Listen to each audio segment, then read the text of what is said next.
Welcome, dear friends, to a tale of love, loss, and redemption. Enjoy the story. Jake Thompson woke up with a pounding headache, the sunlight streaming through the curtains, feeling like daggers in his eyes. As he slowly regained consciousness, he became aware of a warm body next to him. For a moment he panicked, thinking he'd somehow overslept and missed his own wedding. But as he turned to look at the woman beside him, he realized it wasn't his fiancée, Sarah. It was Giselle. Giselle, the supermodel he'd met just yesterday at a small bistro downtown. Giselle, with her impossibly long legs and piercing green eyes. Giselle, who was most definitely not the woman he was supposed to marry in 3 days. Oh God, Jake groaned, sitting up and running his hands through his hair. What had he done? Giselle stirred, stretching like a cat before opening her eyes. "Morning, handsome," she purred. "Coffee?" Jake stumbled out of bed, grabbing his robe. "Yeah, I'll get it. Just stay there." As he fumbled with the coffee maker in his kitchen, Jake's mind raced. How had this happened? He'd just gone out for a quick bite after a long day of wedding preparations. Sarah had been pushing for a small ceremony, but Jake had insisted on going all out. "You don't understand," he'd told her. "This is a huge opportunity for us. We can invite all the right people, make connections that'll be invaluable for the business." Sarah had sighed, looking tired. "Fine, do whatever you think is best." Jake had felt a twinge of guilt at her resigned tone, but he'd pushed it aside. This was for their future, after all. Now, as he carried 2 steaming mugs back to the bedroom, Jake wondered if he'd just thrown that future away. Giselle was sitting up in bed, the sheet barely covering her. Jake averted his eyes, handing her the coffee. "So," Giselle said, taking a sip. "Last night was fun. What's next?" Jake nearly choked on his coffee. "Next? Giselle, I'm engaged. I'm getting married in 3 days. Last night was a mistake." Giselle's eyes narrowed. "A mistake? Honey, I don't make mistakes, and neither do you from what I saw last night." Jake felt his face flush. "That's not what I meant. I can't do this. I love Sarah." Giselle laughed, a cold, sharp sound. "Love? Oh, sweetie. Love is for poor people and losers who can't afford nice things for their partners. What matters is compatibility, ambition, and chemistry." She gave him a sultry look. "And we've got plenty of that, don't we?" Jake found himself nodding before he could stop himself. Giselle was right in a way. Things with Sarah had been comfortable. But was comfortable enough? "Look," Giselle said, setting down her coffee. "I'm not asking for a ring, but why settle for less than you deserve? You're young, successful, handsome. You could have it all." Jake's head was spinning. I need to think." Giselle slipped out of bed, not bothering with modesty. "Think fast, Jake. Opportunities like me don't come along every day." As she sauntered to the bathroom, Jake felt his resolve crumbling. Maybe, just maybe, Giselle was right. Maybe he deserved more than just comfortable. The next 48 hours passed in a blur of champagne, designer clothes, and Giselle's intoxicating presence. Jake found himself swept up in a world of glamour and excess he'd only dreamed of. By the time he surfaced, it was the night before his wedding to Sarah. His phone had been buzzing non-stop with messages from Sarah, his family, the wedding planner. Jake had ignored them all, lost in the whirlwind that was Giselle. Now, sitting in his empty apartment, Giselle had gone out with friends. Jake finally picked up his phone. His thumb hovered over Sarah's name for a long moment before he hit call. Sarah answered on the first ring. "Jake? Oh my God, where have you been? I've been so worried." The concern in her voice made Jake's stomach churn with guilt. "Sarah, we need to talk." There was a pause on the other end of the line. When Sarah spoke again, her voice was small. "You're calling off the wedding, aren't you?" Jake took a deep breath. "I'm sorry, Sarah. I met someone else. I can't go through with it." The silence that followed was deafening. Jake waited for the tears, the screaming, the accusations. But when Sarah finally spoke, her voice was eerily calm. "I see. Well, thank you for telling me before I walked down the aisle, I suppose. Goodbye, Jake." The line went dead before Jake could respond. He stared at his phone, feeling a mix of relief and unease. That had been too easy. But as Giselle burst through the door, arms laden with shopping bags and a bottle of champagne, Jake pushed his doubts aside. This was his new life now, and he was going to embrace it. Jake and Giselle's wedding was everything his planned ceremony with Sarah wasn't. Loud, extravagant, and plastered all over social media. Jake spared no expense, determined to give Giselle the lavish affair she deserved. As they exchanged vows in front of a crowd of beautiful strangers, most of whom Jake had never met before, he caught sight of his parents in the back row. His mother was dabbing at her eyes with a handkerchief, but Jake couldn't tell if they were tears of joy or disappointment. The reception was a blur of champagne, dancing, and Giselle's dazzling smile. As they cut the cake, a 7-tier monstrosity that cost more than Jake's first car, Giselle leaned in close. "See?" she whispered. "This is the life you were meant for. Aren't you glad you didn't settle?" Jake nodded, pushing down the small voice in the back of his mind that whispered, "But at what cost?" The honeymoon was a whirlwind tour of exotic locales, each more expensive than the last. Jake's credit card took a beating, but he told himself it was worth it to see Giselle's eyes light up at each new luxury. But as the weeks turned into months, Jake began to notice cracks in their fairy tale romance. Giselle's expensive tastes weren't limited to vacations and clothes. She expected lavish gifts for every occasion, and some she seemed to invent on the spot. When Jake tried to gently suggest they cut back, Giselle's eyes would narrow dangerously. "What kind of man can't provide for his wife?" she'd snap. "If you can't handle it, maybe I should find someone who can." Jake would back down, not wanting to risk losing the trophy wife he'd sacrificed so much for. But as he dipped deeper and deeper into his company's funds to finance Giselle's lifestyle, he knew something had to give. It was a Tuesday evening when Jake's carefully constructed world came crashing down. He'd been working late again, desperately trying to salvage what was left of his once thriving business. As he trudged up the stairs to their penthouse apartment, he steeled himself for another night of Giselle's cold shoulder and cutting remarks. But when he opened the door, the apartment was dark and silent. "Giselle?" he called out, flicking on the lights. No answer. Jake made his way to the bedroom, a sense of unease growing in the pit of his stomach. The room was empty, the closet doors flung wide open.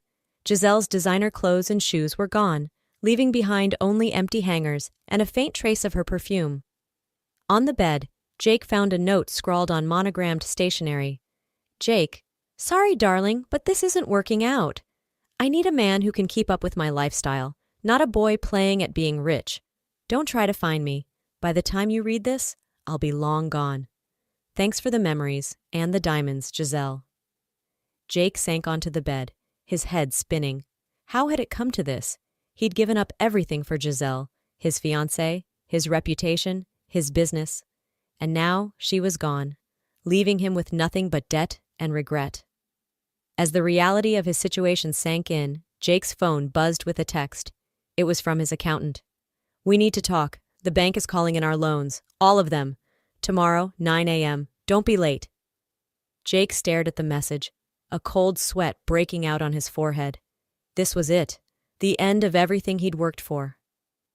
As he looked around the empty apartment, Jake's eyes fell on a framed photo from his wedding to Giselle. They looked so happy, so perfect. But it had all been a lie.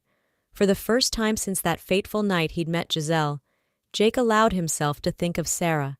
Sweet, practical Sarah, who had loved him for who he was, not what he could buy her. Sarah, who he'd tossed aside like yesterday's news for a glamorous illusion. With shaking hands, Jake picked up his phone and scrolled to Sarah's number. He hesitated for a moment, then hit call. It went straight to voicemail. "Sarah," he said, his voice cracking.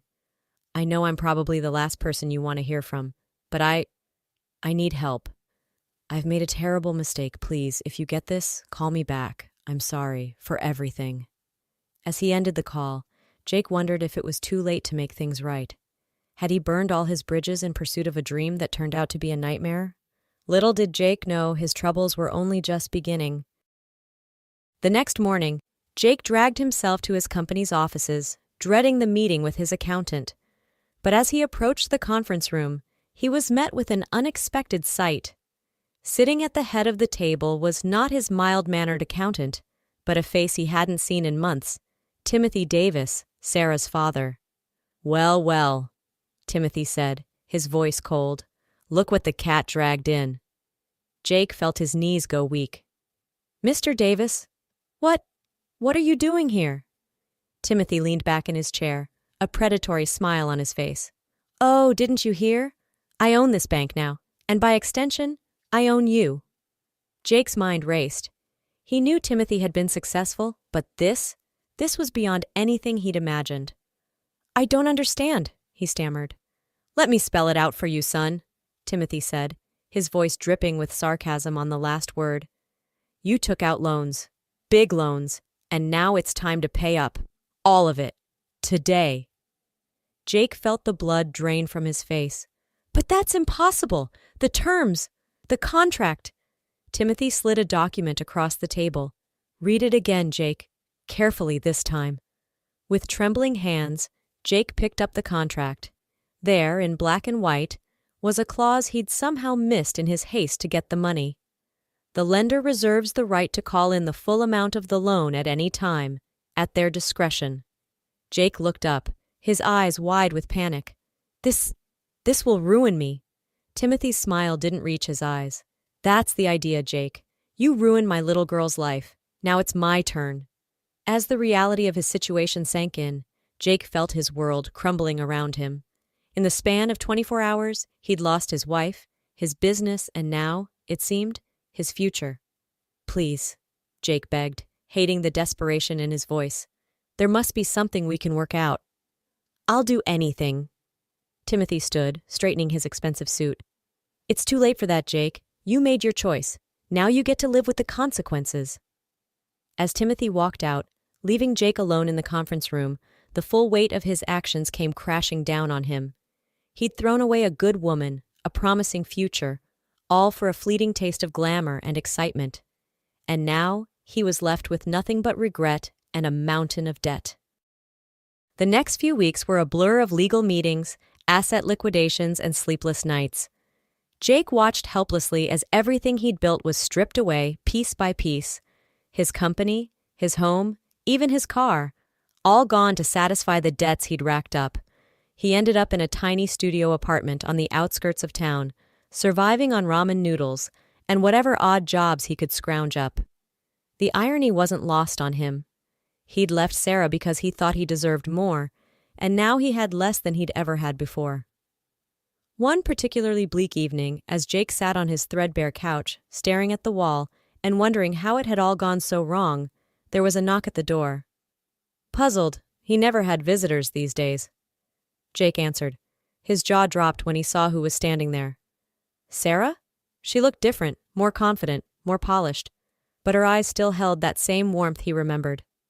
"Hello, Jake," she said softly. "May I come in?" Wordlessly, Jake stepped aside, acutely aware of how far he'd fallen. Sarah took in the sparse apartment with a quick glance but said nothing. "Why are you here?" Jake finally managed to ask. Sarah sat on the couch, smoothing her skirt. "I got your voicemail. It took me a while to decide whether I wanted to respond." Jake felt a flicker of hope. "And?" Sarah met his eyes. "And I wanted to see for myself if you'd really changed, if you'd learned anything from all this." Jake sank into the chair across from her.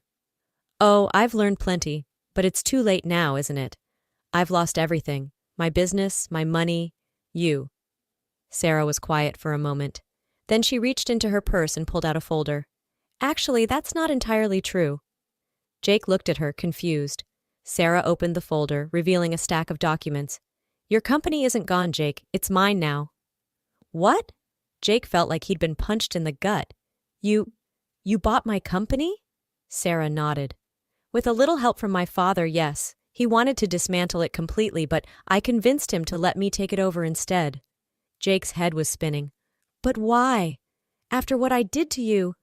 Sarah's eyes flashed with a mix of emotions, hurt, anger, but also something else. Compassion, maybe? "Because despite everything, I know you're not a bad person, Jake. You just lost your way for a while."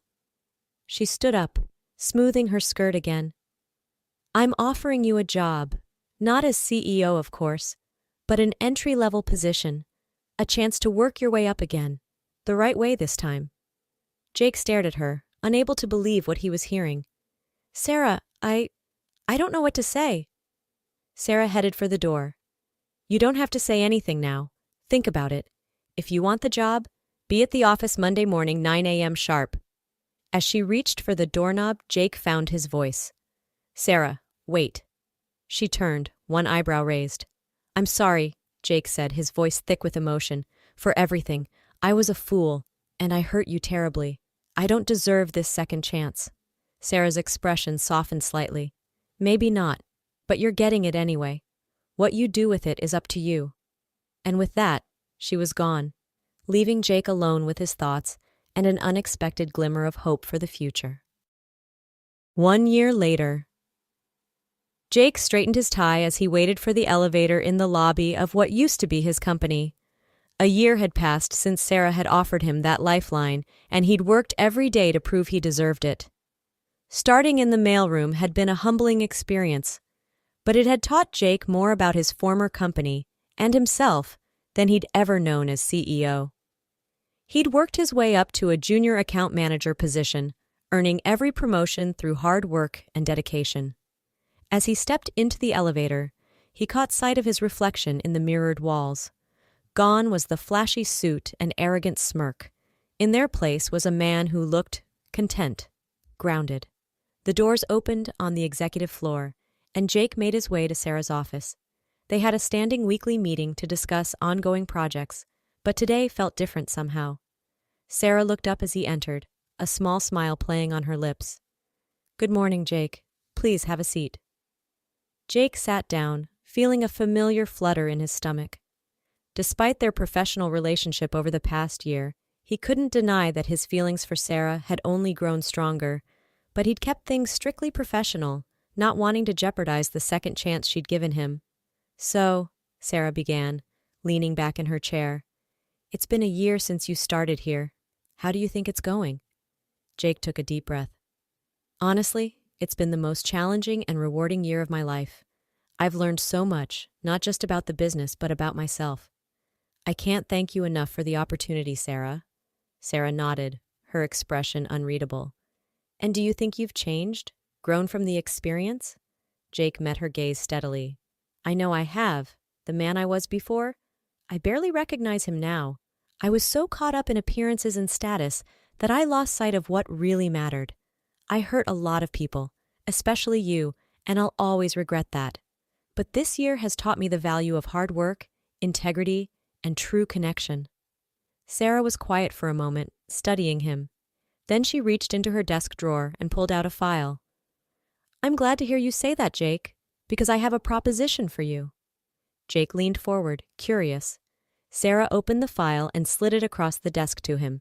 I'm offering you a promotion, senior account manager, with the potential to move up to VP in the next year if you continue to perform well. Jake's eyes widened as he scanned the document. The salary and benefits package was impressive, more than he'd been making even as CEO before everything fell apart. But it wasn't the money that made his heart race. Sarah, I don't know what to say. Are you sure? Sarah smiled, a genuine warmth in her eyes that made Jake's breath catch. I'm sure. You've more than earned it, Jake. You've shown real growth and commitment this past year. The board agrees. You're ready for more responsibility. Jake felt overwhelmed with gratitude. Thank you, Sarah. I promise I won't let you down. Sarah's smile faltered slightly, and she looked down at her hands. There's one more thing, Jake. Jake felt a flicker of anxiety. Oh? Sarah took a deep breath, then met his eyes. This past year, working closely with you, it's brought back a lot of feelings I thought I'd buried. I've tried to keep things professional, but I can't deny it anymore. I still have feelings for you, Jake. Jake felt his heart skip a beat. Sarah, I feel the same way. I have for a long time, but I didn't want to complicate things or make you uncomfortable. Sarah reached across the desk, taking his hand. I think we've both grown a lot in the past year. Maybe we could try again? Take things slow, see where it leads? Jake squeezed her hand, feeling a surge of hope and happiness he hadn't experienced in years. I'd like that very much, Sarah. As they smiled at each other, the intercom on Sarah's desk buzzed. "Miss Davis? Your father is here to see you." Sarah's eyes widened slightly. "Send him in, please." Jake felt a jolt of nervousness as Timothy Davis strode into the office, his imposing presence filling the room. Timothy's eyes narrowed as he took in the scene before him, Jake and Sarah, hands still clasped across the desk.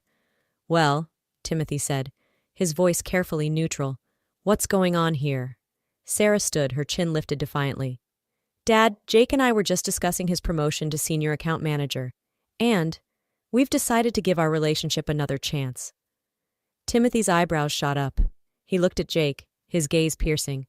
"Is that so? And what do you have to say about this, Jake?" Jake stood as well, facing Timothy squarely.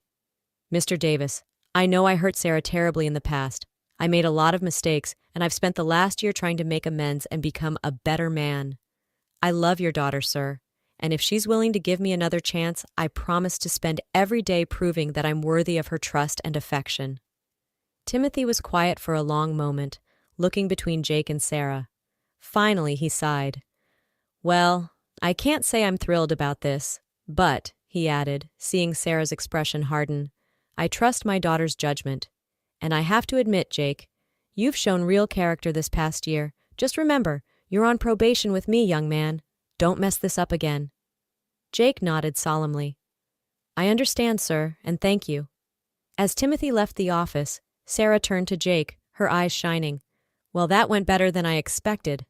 Jake laughed, pulling her into a hug. "I think that's the nicest thing your father's ever said to me." Sarah leaned back, looking up at him with a mix of love and determination.